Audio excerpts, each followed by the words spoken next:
When AI is around the corner, many people ask me, is AI going to take my job? And as I for a way too long time now said, okay, I'm not going to make a single episode only dealing with is AI going to take your job? It's now the time to talk about is AI taking your job?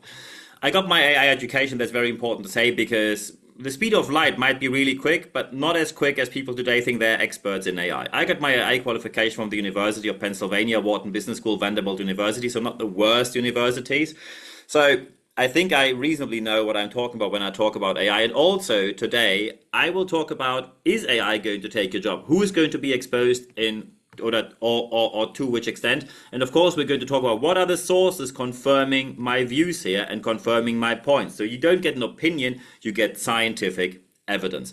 Very important, I'm going to tell you and show you real world sources here. Very important, under fair dealing, fair use in the UK and the US, I'm allowed to do so. And in German, Zitierrecht, quotation rights, I'm allowed to show you these kind of sources. So is AI going to take your job? There's quite a number of people out there who say, I'm reasonably worried that my job in the future is not going to be there at all, or not in the same way, to the same extent as I have it right now. And of course, we need to address that. When we talk about is AI going to take away your job, it is a multifaceted aspect. There is no simple yes or no. So when you have someone who only gives you a one-word answer, very clearly that person does not have a clue. So what is the situation? The situation is there is going to be an exposure, and the exposure is scientifically proven. Roughly, according to the International Monetary Fund, roughly 60% of jobs will be exposed to any kind of change, not threat, not deletion, not extinction, any kind of exposure towards AI, which already means 40%. Almost half of all jobs will have little to no exposure to AI, at least to AI as we know it as of yet, because that technology, of course, is evolving rapidly. Very heavily affected of it is information work. And when now people say, well, Niels, isn't information work exactly what you do? Yes, it is what I do. However, I'm not worried about AI for a simple reason. You will know at the end of this episode why I'm not worried about what AI is going to do to my job. The most important point here, however, immediately is when we look into the next publication, which is Science Magazine. I know when you hear Science Magazine where you think, that's boring already in the title, isn't it? No, science isn't boring. It's important. Not everyone's cup of tea, I agree, but that's why we're here, so you get the gist of it and you get the shortcut. So Science Magazine says there is a boost over replace.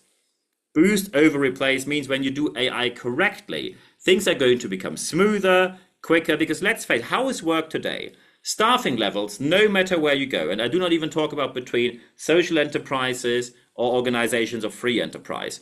Anywhere where you are, they always say, we do not have enough staff. As soon as anyone calls in sick, only for a couple of hours or half a day, we immediately have a backlog of work. So the boost over replace means with AI, we can get back to the level of not pushing a tremendous amount of over hours, which depending on in which country you work and what the regulation says, either you have to pay it to your employees. In Switzerland, for example, with up to 25% more payment or even more, depending on the agreement you have, or you have to give them time off. And the time off, of course, immediately causes the issue of someone not being to be there to do the work, and then others complaining. And when you stress everyone out, people will call in sick sooner or later, or they become very ill for a long time. So the boost over replace is a good aspect. The question always is, who are the people who are worried the most? Because as a leader, you have to know. As a leader, you have to know which are the jobs that are affected the most. And when we look into Pew Research, and Pew Research did research on this, especially in the so-called working class, about half of the people there, 52% of all workers, according to Pew Research, are worried about what happens to their job with AI. And very important, step number one here as a leader, when you now come along with your, I don't know, quadruple PhD from Harvard, Princeton, Yale, which hopefully you worked hard for, and I assume you did. This is not judging you on education. Education is great. But when you come from a privileged position and you tell people, change is always positive, you have to see the positives here. Hear the news. People are not waking. People who just get fired from their jobs, or they are afraid of being fired, they are not waiting for a motivational quote. And they're especially not waiting for your motivational quote. So be aware that as soon as you do that, many people will turn away from you. 52%, every other worker in the workplace is worried about what does the future hold regarding AI. And the fear is not about losing the job itself, but the fear is about losing what they call in the US the long running jobs, where you can stay with a certain company for 5, 10, 15, 20 years, peace of mind, you do your work and you're just a happy person doing it. And that is something where this job safety and security, the feeling is this is going to be affected.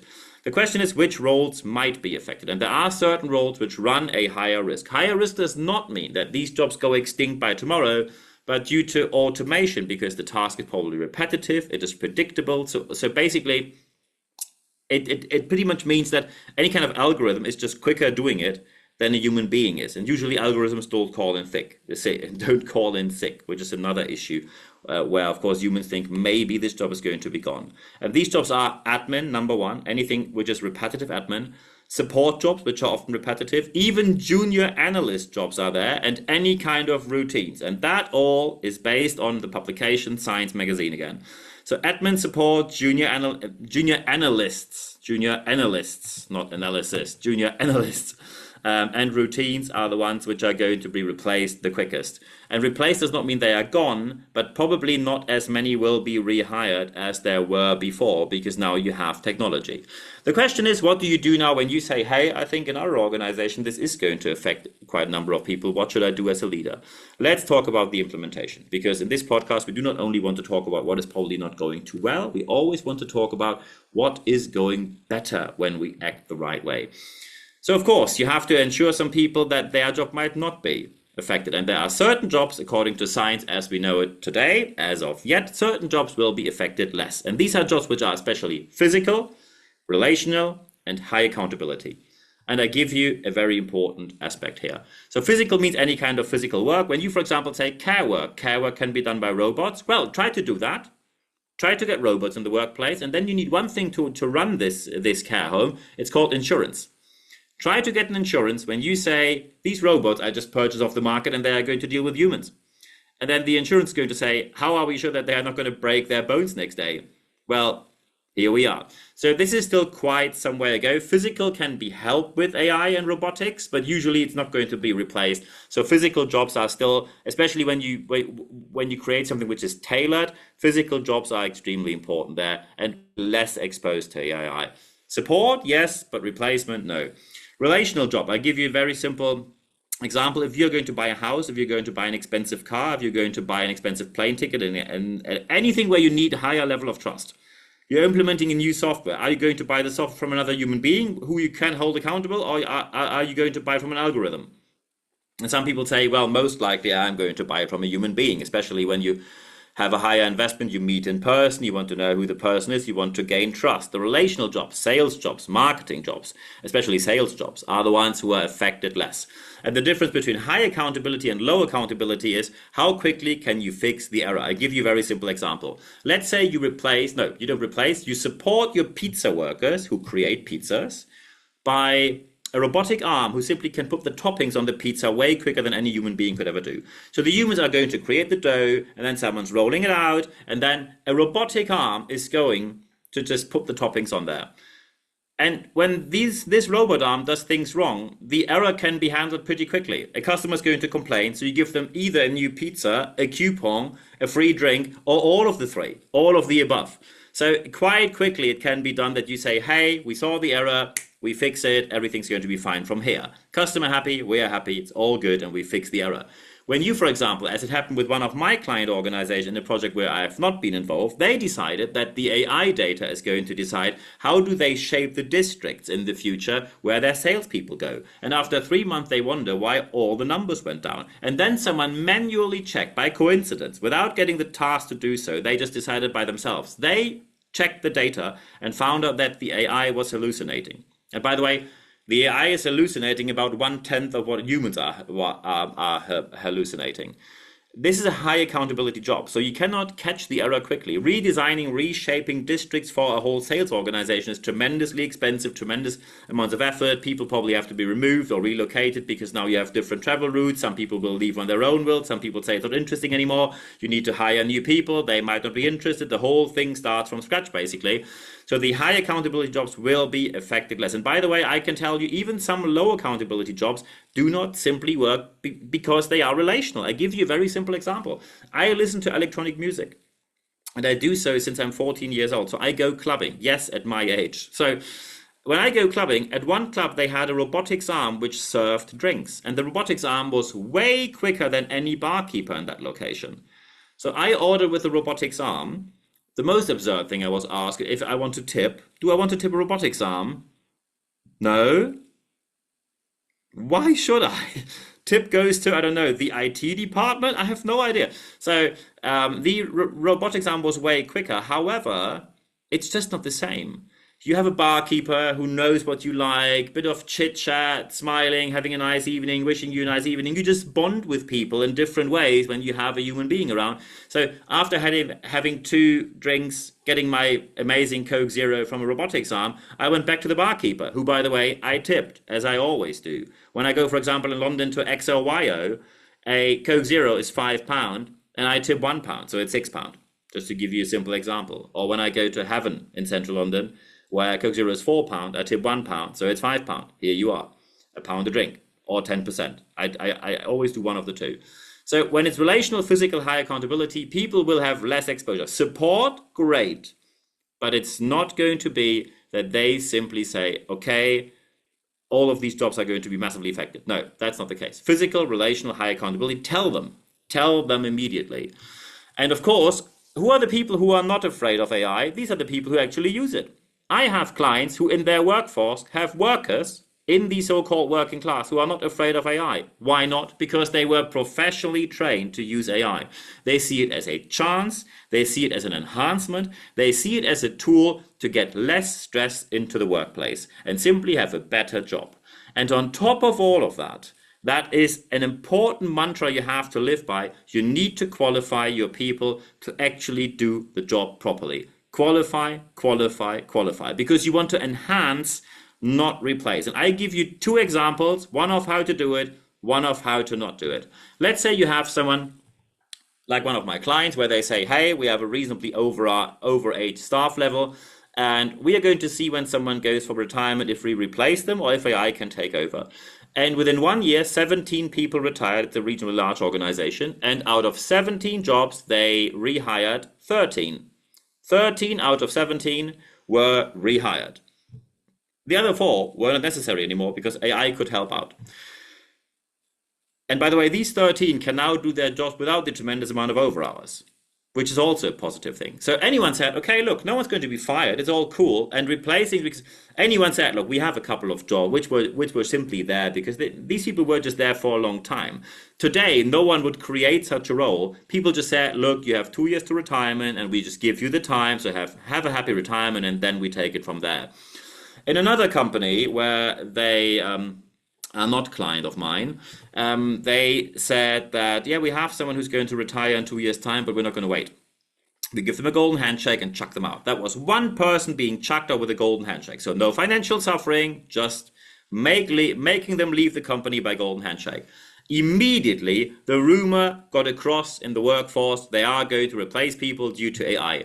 A 2-digit amount of people quit their jobs within 1 month, most of them working in production, who said, I am going to go to other companies where I'm valued and appreciated more. And then all of these so-called savings by getting rid of someone 2 years early, and of course you paid them, so the saving isn't that much, all of that had to be spent double, triple, quadruple, quintuple on recruiting, employer branding, and whatnot else to actually get hold of the damage they produced. So be aware that you need to enhance and not replace. And if you then do it the way, fully qualified with a great work staff and amazing communication, when you do it that way in your organization, then everything will go right with your AI approach and your implementation of AI, because AI is going to enhance your job. It's not going to take your job away. I wish you all the best implementing this in your organization.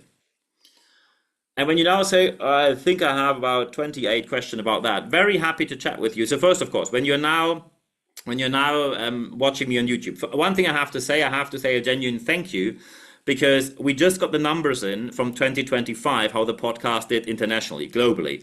And we posted about that on LinkedIn just on Monday morning.